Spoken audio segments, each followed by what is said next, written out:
여러분 안녕하십니까? 대통령실 이진복 정무수석이 내년 총선 공천을 거론하며 자신에게 한일 관계 옹호 발언을 해달라고 했다는 국민의힘 태영호 최고위원의 발언. 어제 MBC가 단독으로 전해드렸는데요. 오늘 두 사람 모두 공개적으로 공천 문제를 거론한 적이 없다고 전면 부인했습니다. 결국 태 의원이 보좌진에게 거짓말을 한 걸로 사안을 매듭 지으려 하는 모양새입니다. 먼저 구승은 기자의 보도입니다.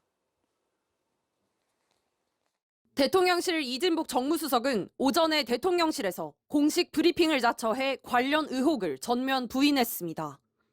대통령실 수석의 신상과 관련한 개인 입장 표명은 대단히 이례적입니다.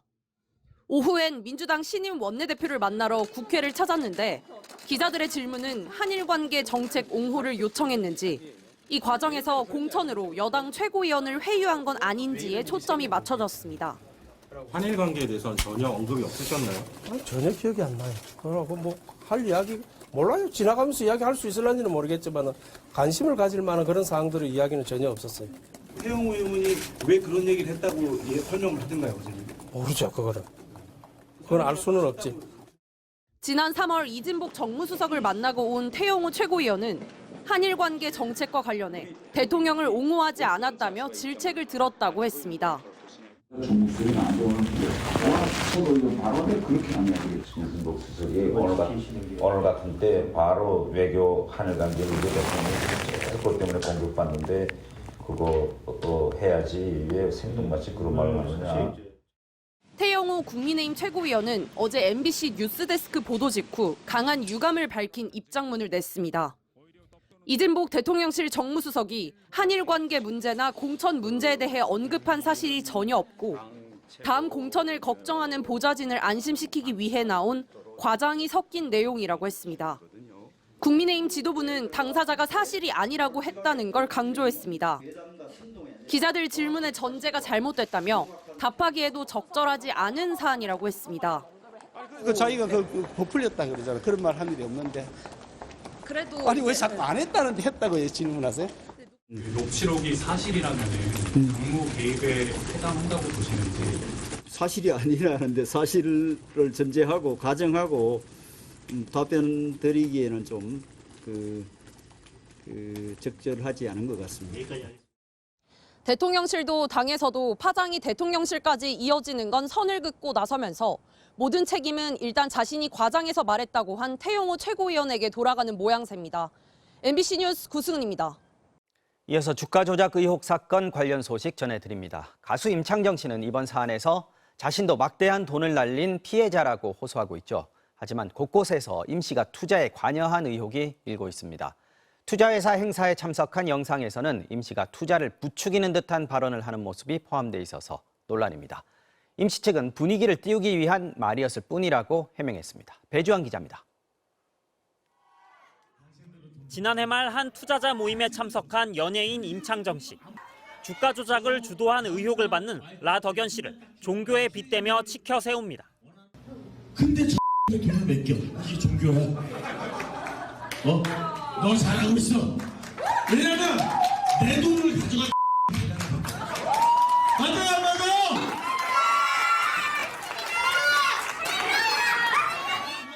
원하는 수익률을 올려달라는 요구도 했습니다. 너 다음 달 말까지 한 달 딱 줄 거야. 수익률 원하는 만큼 안 주면 이거 다 내가 다 해결시킬 거야. 맞아요, 맞아요? 이 행사뿐만이 아닙니다. 임 씨는 부인까지 동반하고 또 다른 행사에 얼굴을 비추기도 했습니다. 안녕하세요. 이를 두고 속사정도 모르고 무작정 돈만 건넸다고 하는 것은 이해가 되지 않는다는 의혹이 끊이지 않고 있습니다. 아무래도 이 정도로 라덕연하고 관계가 있었다고 보면 그 내용 자체를 전혀 몰랐다고 보기는 좀 힘들 수 있는 부분도 있어요. 만일 라씨 회사가 비정상적인 방법으로 시세를 조종한 게 맞고 그 사실을 임 씨도 알고 있으면서도 직접 투자자까지 모집했다면 법적 책임을 피하기 어려울 것으로 보입니다. 다만 임 씨 본인은 물론 투자회사 대표 역시 임 씨가 30억 원을 투자하기만 했을 뿐 투자자를 모으거나 돈을 굴리는 데는 전혀 역할을 하지 않았다는 입장입니다. 창정호 형을 왜 자꾸 나랑 같이 가해자로 몰아가냐고. 창정호 형이 저한테 손님 소개한 하나도 없어요. 임 씨 측은 행사 참석은 본인이 돈을 투자하기 전의 일이고 분위기를 띄우기 위해 나서서 발언했던 것뿐이라고 밝혔습니다. MBC 뉴스 배주환입니다. 검찰이 TV조선 재승인 심사 당시 점수 조작에 관여한 혐의로 한상혁 방송통신위원장을 결국 재판에 넘겼습니다. 검찰은 평소 TV조선에 부정적이었던 한 위원장이 심사 점수가 잘 나오자 강한 불만을 표시했고 이게 점수 조작으로 이어졌다고 주장했습니다. 한 위원장은 혐의를 완강히 부인하면서 7월까지인 임기도 지키겠다는 입장입니다. 정상빈 기자가 취재했습니다. 작년 9월 방송통신위원회를 압수수색하며 본격 수사에 착수한 검찰이 7개월여 만에 한상혁 방통위원장을 기소했습니다. 검찰은 평소 TV조선에 대해 부정적이던 한 위원장이 편향된 시민단체에 소속된 자격 없는 심사위원을 선정했다고 밝혔습니다. 또 심사위원장 역시 종합편성채널의 비판적인 교수를 선정해 TV조선에 불리한 환경을 조성했다고 주장했습니다.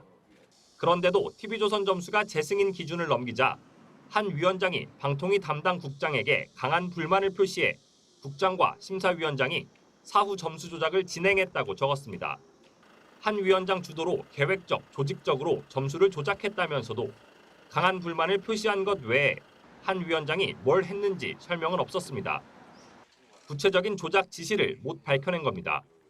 한 위원장은 혐의를 전면 부인해왔습니다.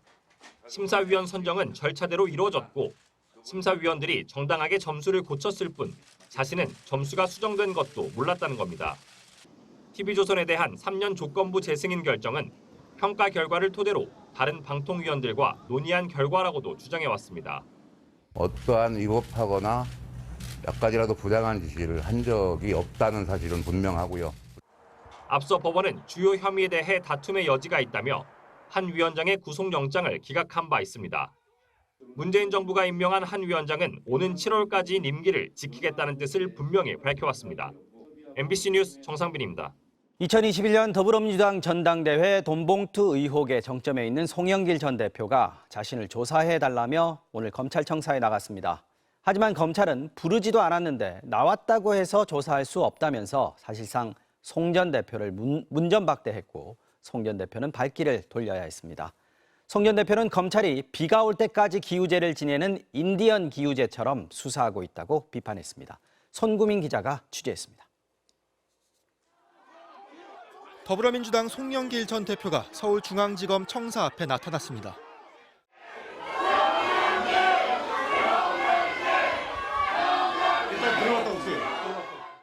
조기 귀국 5일 만에 자택까지 압수수색을 당하자 3일 뒤 자진 출석 카드를 던진 겁니다. 오늘 검사님을 면담할 수가 있을까요? 네, 등록이 돼 있어야 들어가실 수 있는데. 하지만 어떤 검사실과도 조율된 일정이 없었고 결국 청사 출입증조차 못 받았습니다. 지지 집회와 반대 맞불 집회가 뒤엉켜 있어 송 전 대표는 오도 가도 못한 채 5분 넘게 청사 안에 머물러야 했습니다. 겨우 청사를 나온 송 전 대표는 검찰을 향해 자신을 구속 수사하라고 요구했습니다. 주변 사람들에 대한 비겁한 협박, 걸건 수사를 중단할 것은 강력하게 촉구하는 바입니다. 검찰 수사를 정치적 기획 수사, 인생털이식 별건 수사라며 비판의 강도를 높였습니다. 인디안 기우제처럼 뭔가 나올 때까지 수사한다는 마구잡이 수사는 심각한 인권 침해로 연결될 것입니다. 모든 책임은 자신에게 있다면서도 돈봉투 의혹은 몰랐다고 거듭 밝혔습니다. 검찰이 압수해간 먹고사는 문제연구소 회계 자료를 분석해보면 문제가 없다는 점이 입증될 거라고도 주장했습니다.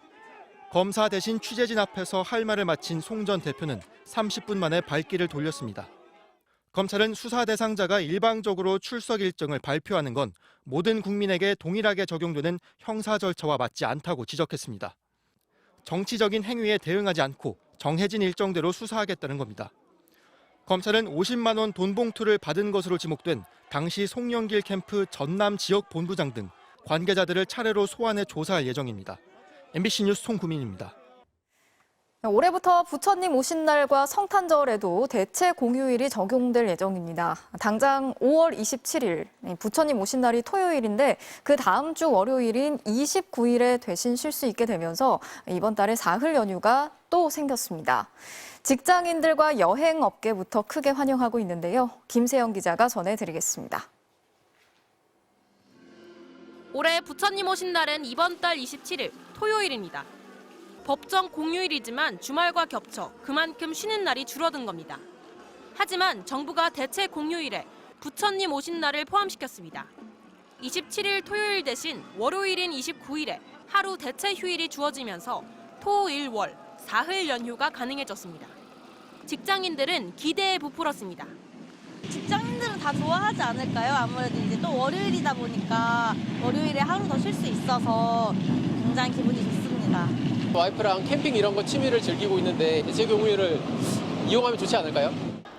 연초부터 대체 공휴일 확대에 기대감이 높았기 때문인지 사람들은 발빠르게 움직였습니다. 29일 월요일에 제주에서 김포로 가는 비행기표는 모두 동일한 상태입니다. 너무 좋아서 바로 여행 예약했어요. 코로나19로 움츠러들었던 해외여행도 본격적으로 기지개를 켤 조짐입니다. 금일 기준 모두 투어의 5월 해외 패키지 예약 건수는 전년 동기간 대비 1,500% 증가하였습니다. 대체 공휴일이 하루 더 늘어날 경우 연간 국내 소비액이 4,100억 원이 증가한다. 또 전체 소비 지출액이 2조 1,000억 원이 늘어난다는 연구도 있습니다. 2년 전 3.1절과 광복절, 개천절, 한글날로도 대체 공휴일이 확대된 이후 올해 부처님 오신 날과 성탄절까지 추가되면서 법정 공휴일 15일 중 1월 1일 신정과 현충일만 적용 대상에서 빠졌습니다. MBC 뉴스 김세영입니다.